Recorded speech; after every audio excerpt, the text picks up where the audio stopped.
Pemirsa, kasus pencabulan santriwati yang menyeret anak seorang pemimpin pondok pesantren di Jombang, Jawa Timur sepekan terakhir memang menjadi buah bibir di ruang publik. Kasus kekerasan seksual yang menjerat Muhammad Subci Azalstani alias Beki sudah bergulir sejak pelaporan pertamanya tahun 2017. Beki pun sudah ditetapkan sebagai tersangka kasus pencabulan terhadap santriwati sejak tahun 2019 lalu. Namun ia sulit ditangkap karena bersembunyi.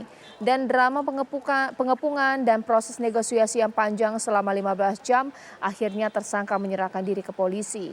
Ia ditahan di Rutan Mandaeng, Sidoarjo setelah 4 tahun menjadi DPO kasus dugaan pencabulan terhadap santriwati di Pondok Pesantren Sidikiah, Peloso, Jombang, Jawa Timur. Awal pekan depan, kasus ini pun sudah masuk ke pengadilan dan Lembaga Perlindungan Saksi dan Korban atau LPSK kabarnya akan memberikan bantuan psikososial bagi korban dan keluarganya.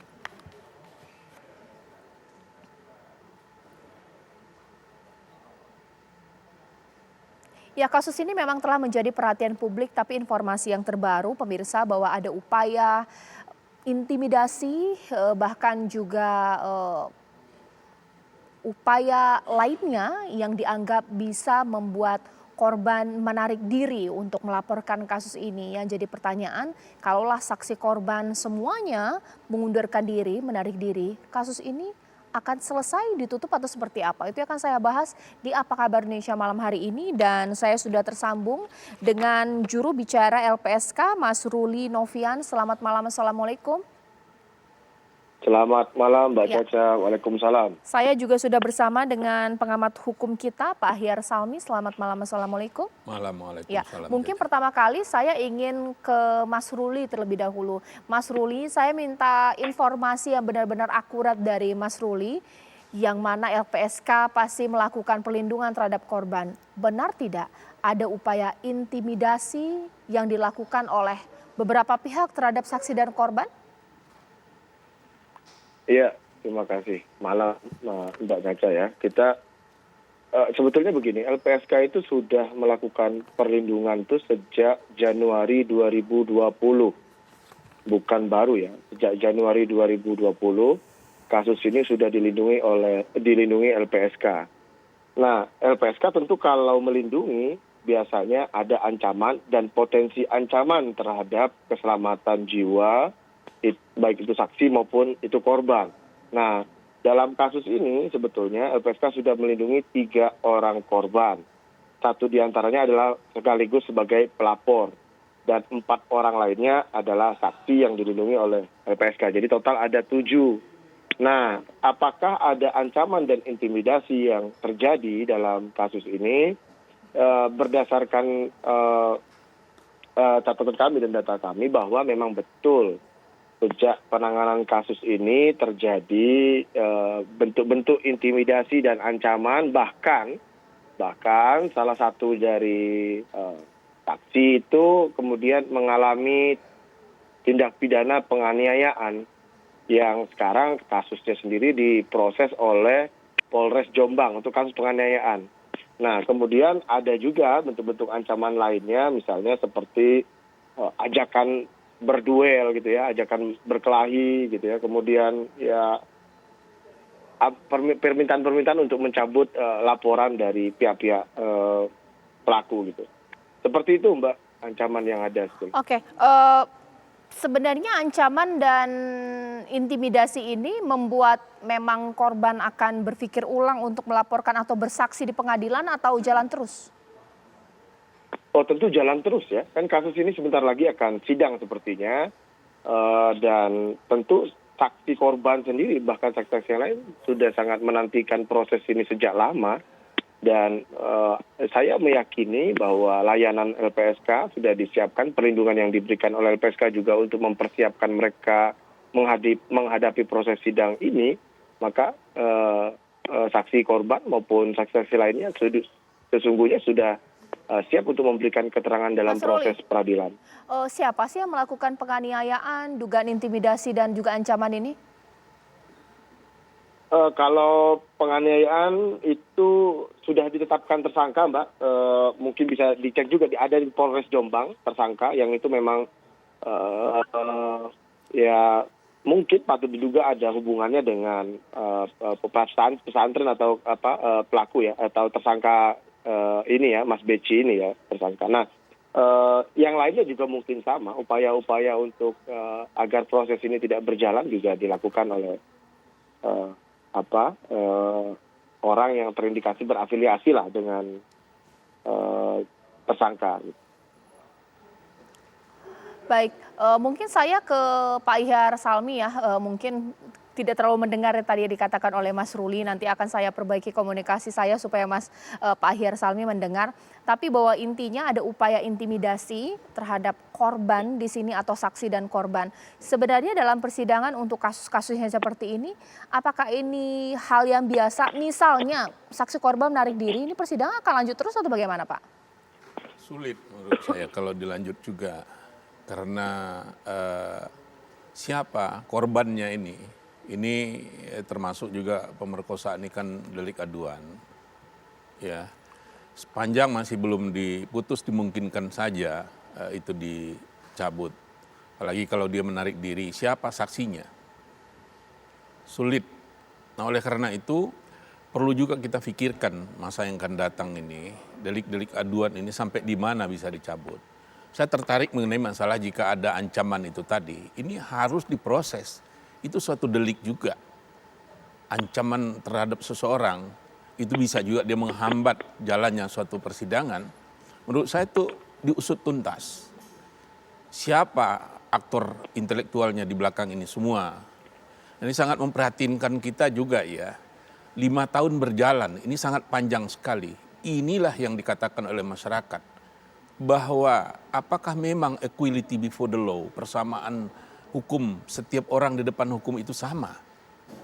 Kenapa orang-orang tertentu seret jalan persidangannya, prosesnya. Padahal dalam sistem peradilan pidana siapapun dia akan masuk ke dalam itu. Kenyataannya masih belum. Ini kenapa? Apa karena faktor X itu yang harus, apalagi ini menyangkut nama suatu perguruan ya, perguruan santri di bidang agama, tentu itu harus menurut saya ya selayaknya memberikan contoh. Karena saya bukan ahli agama memang, tapi pernah mendengar Muhammad mengatakan, jika Fatimah anak saya mencuri akan saya potong tangannya. Jadi mata hukum anaknya sendiri Nabi itu akan diproses secara hukum.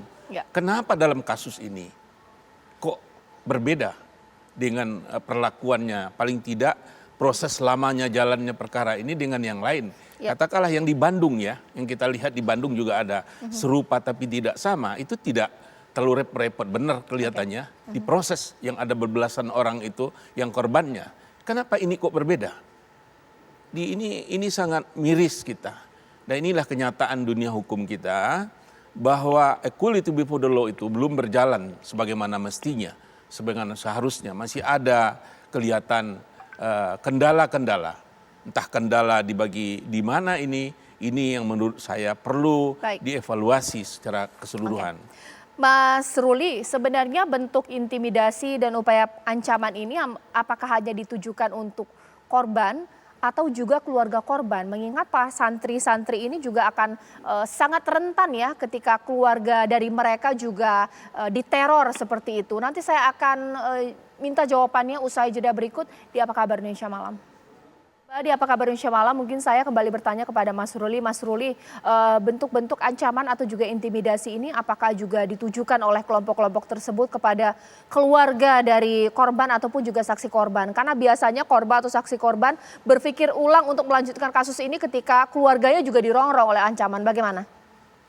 Iya betul Mbak. Memang sebelum kasus ini ya, sebelum tersangka ditahan gitu ya, memang terdapat intimidasi dan ancaman. Salah satunya adalah keluarga dari korban yang didatangi oleh sekelompok orang untuk meneruskan perkara ini. Yaitu sebetulnya masuk dalam kategori bentuk-bentuk ancaman gitu ya, bentuk-bentuk intimidasi, tekanan terhadap psikologis keluarga korban. Seperti itu Mbak. Oke, mungkin saya ke Pak Ihyar. Pak, Kita tahu mungkin bahwa dalam kasus-kasus seperti ini biasanya bentuk ancaman atau juga intimidasi tidak dilakukan oleh tersangka meskipun ada yang seperti itu.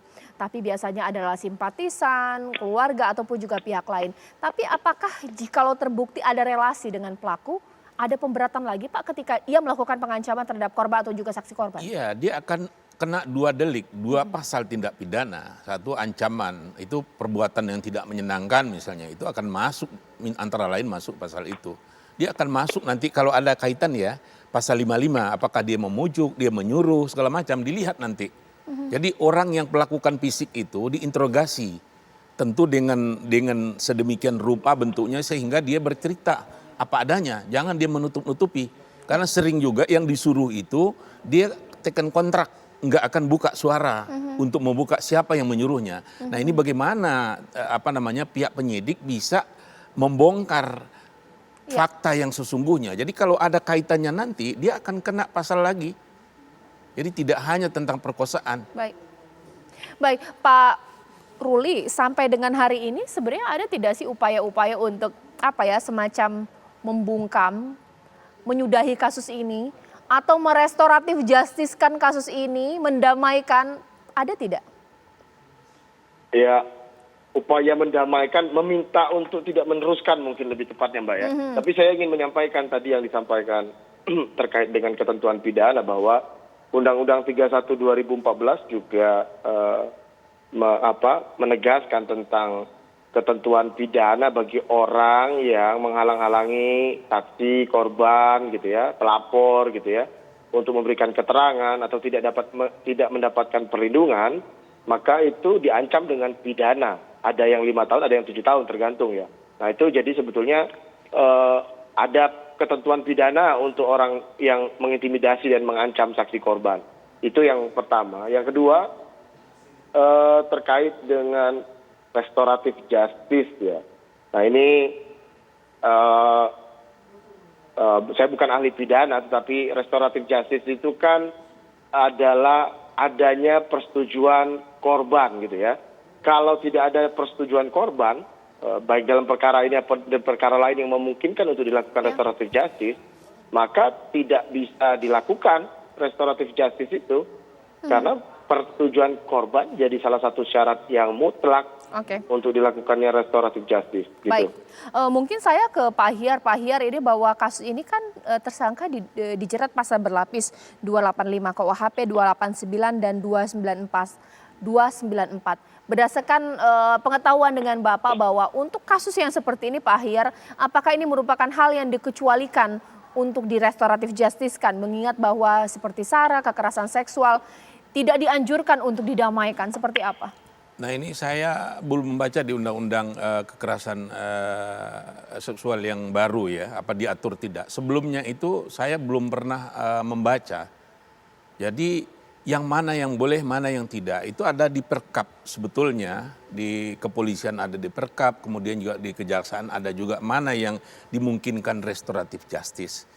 Pada prinsipnya tentu kalau prinsip konsep dari restoratif justice itu hampir semua ya, itu ada beberapa pengecualian yang tidak boleh didamaikan. Tetapi menurut saya dengan kondisi-kondisi yang seperti ini di Indonesia, kalaupun belum ada diatur dengan tegas dalam undang-undang kita, aturlah. Apalagi kalau lembaga-lembaga pendidikan agama lagi, pesantren misalnya seperti itu, kalau boleh berdamai, ini akan kiamat dunia tanda kutip menurut hemat saya. Jadi proses sajalah itu. Toh mereka juga tahu tentang hukumnya. Lepas dari hukum dunia juga di akhirat dia juga nggak akan bisa lepas dari situ. Kenapa tidak dikurangin hukumnya di dunia ini? Harus kita ajak seperti itu pemikir-pemikir, pemuka-pemuka di pesantren itu cara berpikirnya. Baik, ya mudah-mudahan ini kasusnya benar-benar tidak rontok di tengah jalan meskipun memang ada upaya pengancaman atau juga intimidasi. Mudah-mudahan ini korban atau juga saksi korban ini tetap teguh melanjutkan kasus ini. Terima kasih Pak Hiar, terima kasih Mas Ruli. Mudah-mudahan LPSK terus melakukan perlindungan terhadap korban dan juga saksi korban.